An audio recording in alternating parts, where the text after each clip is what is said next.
नमस्ते, मैं आरती न्यूरोथेरेपिस्ट। आज हम जानेंगे डीजनरेशन के बारे में।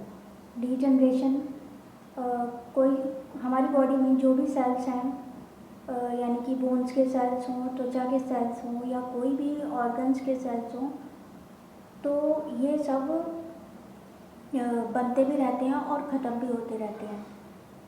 बीमारी कब आती है? जब इन दोनों बनने और ख़त्म होने की गति में कोऑर्डिनेशन यानी कि तालमेल नहीं रहता। कभी ऐसा होता है कि बनने की गति सेल्स के बनने की गति तेज़ होती है और उसके ख़त्म होने की गति धीमी होती है, ठीक है, या फिर दोनों ही इक्वल होती हैं, बनते भी रहते हैं उसी गति से, ख़त्म भी होते रहते हैं। तो ये यहाँ तक तो ठीक है कि बन भी उसी गति से रहे हैं और ख़त्म भी उसी गति से हो रहे हैं। जब वो तेज़ गति से बनते हैं और ख़त्म धीमी गति से हो रहे हैं तो यानी कि वो ट्यूमर का रूप ले लेता है, ठीक है। लेकिन जब ख़त्म तेज़ी से हो रहे हैं और ख़त्म तेज़ी से हो रहे हैं, बन कम रहे हैं, तो इसका मतलब वो डीजनरेशन है, ठीक है। मेनली आज हम बात करेंगे बोन्स के डीजनरेशन के बारे में, ठीक है। जो बोन्स के सेल्स होते हैं वो इसी उस पे काम करते हैं कि बोन्स के बनने की गति और बनने की गति को रीजनरेशन ऑफ बोन और ख़त्म होने की गति को डीजनरेशन ऑफ बोन्स कहते हैं, ठीक है। जो बनने की गति और ये इन दोनों में कोऑर्डिनेशन होना बहुत ज़रूरी है, ठीक है, ख़त्म होने की गति और बनने की गति में। और डीजनरेशन का मुख्य कारण क्या है कि हमारी बॉडी में एसिड का प्रोडक्शन ज़्यादा होता है, दूसरा यूडीएफ आ रहा है, ठीक है, और तीसरा हमारे फैट्स वगैरह का पाचन ठीक से नहीं हो रहा है, ठीक है।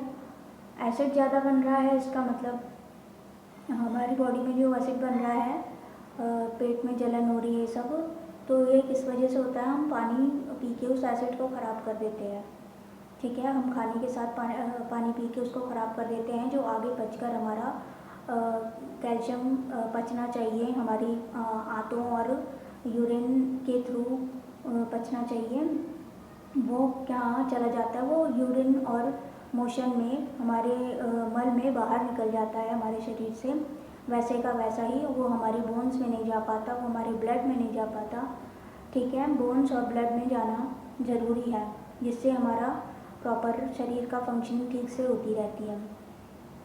अगर बोन्स में ज़्यादा हो जाता है तब भी प्रॉब्लम है और बोन्स में कम हो जाएगा तब भी प्रॉब्लम है। अगर ब्लड में कैल्शियम बढ़ जाएगा तब भी दिक्कत है और कम हो जाएगा तब भी दिक्कत है, ठीक है। तो इसके लिए हमारे कैल्शियम मेटाबॉलिज्म के लिए कौन कौन से हॉर्मोन्स, केमिकल्स काम करते हैं, तो इसके बारे में जानेंगे हम, ठीक है। जो हमारा थायराइड ग्लैंड का कैल्सिटोनिन हार्मोन है, कैल्सिटोनिन हार्मोन क्या करता है? ये हमारे बोन्स में कैल्शियम को वो इकट्ठा करता है। कैल्शियम हमारा बोन्स में कैल्सिटोनिन की वजह से ही जाता है, ठीक है। और दूसरा हमारा पैराथायरॉइड ग्लैंड, पैराथायरॉइड ग्लैंड क्या करता है? कैल्शियम को ब्लड में से कैल्शियम बोन में से निकाल कर ब्लड में डालता है, ठीक है। ये तभी करता है जब हमारा 9 से 11 mgdl ब्लड में होना चाहिए। अगर इससे कम हो जाता है तभी वो ब्लड में डालता है, और अगर प्रॉपर कैल्शियम हमारा ब्लड में रहेगा तो वो ये काम नहीं करेगा, ये प्रक्रिया प्रोसेस नहीं होगा, ठीक है। ये हमारा ऑटोमेटिक प्रोसेस होता है। जैसे ही हमारे बॉडी को संदेश मिलता है थायराइड ग्लैंड को, पैराथायराइड को ब्रेन के थ्रू कि हमारा कैल्शियम ब्लड में या बोन में कम हो रहा है, तो वो आपस में कोऑर्डिनेशन करते हैं, ठीक है। बोन से निकलकर कैल्शियम ब्लड में जाता है, पैराथायराइड हार्मोन का काम है ये, ठीक है। तो कैल्सिटोनिन क्या करेगा? ब्लड से डालता है हमारे बोन्स के अंदर, ठीक है। जब ब्लड में ज़्यादा हो जाएगा तो बोन्स में डाला जाएगा, और बोन्स में ज़्यादा हो जाता है मतलब ब्लड में कम हो जाता है तो बोन्स से डाला जाता है। और उसके बाद आता है हमारा 125 DCC हार्मोन। 125 DCC हार्मोन हमारे कैल्शियम मेटाबॉलिज्म का प्रॉपर फंक्शनिंग का ध्यान रखता है कि हमारा कैल्शियम ठीक से पच रहा है, ठीक से हर जगह प्रॉपर मात्रा में पहुंचना चाहिए, ठीक है, जो भी हम क्रियाएं करते हैं, जो भी हमारे जॉइंट्स की देखभाल है, हमारे ब्लड में कैल्शियम चाहिए कि हमें ज़्यादा ब्लीडिंग ना हो। ज़्यादा ब्लीडिंग भी कैल्शियम की कमी से होती है कि ब्लड में कैल्शियम कम हो जाता है। अगर हमारे बोन्स में कैल्शियम कम हुआ तो हमारी डिजनरेशन की प्रॉब्लम शुरू हो जाएगी बोन्स के, और जॉइंट्स में पेन आ जाएगा। ठीक है, हमारा यूरिन और मोशन के थ्रू बहुत सारा हमारा कैल्शियम बाहर निकल जाता है अगर हमारा पाचन ठीक नहीं है तो। ठीक है, 125 DCC हार्मोन के बारे में बात कर रहे थे हम। तो ये हार्मोन बनता किस चीज़ से है? ये बनता है हमारे फैट से और कोलेस्ट्रॉल से। फैट्स और कोलेस्ट्रॉल क्या करते हैं? ये हमारे हार्मोन्स, ये 125 DCC हार्मोन का रॉ मटेरियल होता है।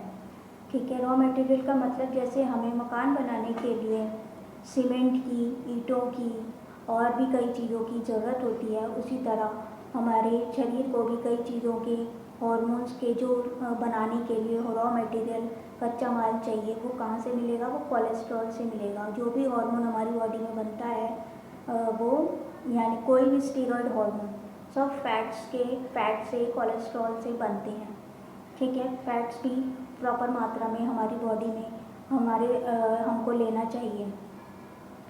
ठीक है, और ये तो हमने जाना कि ये कैल्शियम मेटाबॉलिज्म में कौन से हार्मोन और केमिकल्स का योगदान होता है। फिर उसके बाद हम जानेंगे कि ये जो हमारी अर्थराइटिस की प्रॉब्लम है, ऑस्टियोपोरोसिस की प्रॉब्लम है, आजकल काफ़ी बढ़ गई है, और हमारा और भी कई दिक्कतें हैं, ऑस्टियोआर्थराइटिस है। ठीक है, हड्डियों से रिलेटेड जो भी प्रॉब्लम आ रही है वो क्यों आ रही है? क्योंकि हमारा कैल्शियम हमारे बोन्स में नहीं जा रहा है, हमारा पाचन ठीक नहीं है। सबसे पहले हमारा पाचन ठीक होगा तभी हमारा कैल्शियम ठीक से ऑब्जॉर्ब होगा हमारी आंतों के थ्रू। ठीक है, जो हमारा सारा खाना ठीक से पचना ज़रूरी है, जो भी हमने भोजन खाया है। ठीक है, और ऑस्टियोपोरोसिस में क्या होता है? इसमें हड्डियाँ खोखली होने लग जाती हैं। कई बार उसमें हमें एक्सरे में भी दिखता है कि पेशेंट के जो एक्स्ट्रा होता है उसमें ब्लैक एरिया अगर ज़्यादा दिख रहा है बोन्स में, इसका मतलब उसको वाइट लाइनिंग कम होती है और ब्लैक एरिया ज़्यादा दिखता है, तो इसका मतलब उसके बोन्स वीक हैं। ठीक है, इसके लिए एक बोन डेंसिटी टेस्ट होता है, और भी कई टेस्ट होते हैं। ब्लड कैल्शियम के लिए टेस्ट किया जाता है चेक करने के लिए। थायराइड टेस्ट करते हैं ताकि हमें पता चले कि वो कैसे काम कर रहा है। उसके बाद T3 T4 वगैरह TSH चेक किए जाते हैं कैल्शियम मेटाबॉलिज्म का देखने के लिए। ठीक है, विटामिन डी ठीक होना चाहिए। विटामिन डी हमारा सिर्फ फैट्स में ही घुलता है। अगर फैट्स नहीं होगा, 125 DCC हार्मोन नहीं होगा तो ये ठीक से हमारा नहीं बनेगा, हमारा विटामिन डी ठीक से ऑब्जॉर्व नहीं होगा। ये हमारा सूरज की रोशनी में ही हमें मिलता है। और अगर हम मूली खाएंगे और केला खाएंगे और चने खाते हैं और भी कई चीज़ें हैं, अगर हम ये लेते हैं तो हमें कैल्शियम की कमी नहीं होगी, क्योंकि जब हमारा पाचन ही ठीक होगा तो हमें और भी किसी और चीज़ की ज़रूरत नहीं है। मेडिकेशन की ज़रूरत तभी पड़ती है जब हमारा शरीर ठीक से काम नहीं कर रहा है।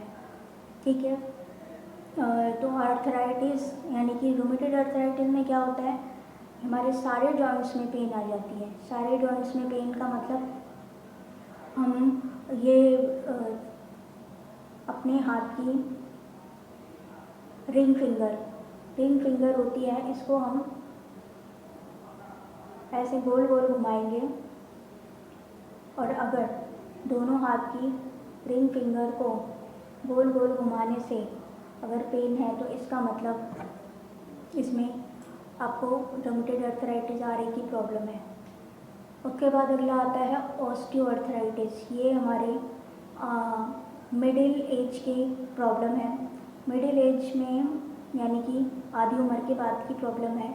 इसमें जॉइंट्स में पेन हो जाता है, जॉइंट्स के जो घुटने के किनारे हैं जॉइंट्स के वो घिस जाते हैं, क्योंकि उसके आसपास की मसल्स वीक हैं। मसल्स वीक होंगी क्योंकि एसिड ज़्यादा बढ़ा हुआ है या फिर एल्कली ज़्यादा बढ़ा हुआ है, इस वजह से वहाँ की मसल्स वीक हैं, वो उनको प्रॉपर न्यूट्रिशन ब्लड नहीं मिल रहा है ताकि वो प्रॉपर ग्रेजिंग हो वहाँ पर और वो ठीक से फंक्शनिंग कर सकें। ठीक है, तो इसके लिए हमारा कैल्शियम मेटाबॉलिज्म ठीक होना बहुत ज़रूरी है। इसके लिए हमको बाकी हम घुटने के भी बहुत सारे ट्रीटमेंट्स देते हैं और न्यूरोथेरेपी के बहुत सारे पॉइंट्स हैं जिसमें हम आपका कैल्शियम मेटाबॉलिज्म ठीक करेंगे। आपके घुटने की एक्सरसाइज है और बाकी सब डाइट है, सब हम आपको बताएंगे और आपको बहुत जल्दी आराम मिलता है। तो अगर आपको इस तरह की कोई भी समस्या है जोड़ों से रिलेटेड या हड्डी से रिलेटेड, तो कृपया न्यूरोथेरेपी की मदद ज़रूर लें, प्राकृतिक चिकित्सा की मदद लें। आपको बिना दवाओं के छुटकारा मिलेगा आपकी सारी समस्याओं से। नमस्कार।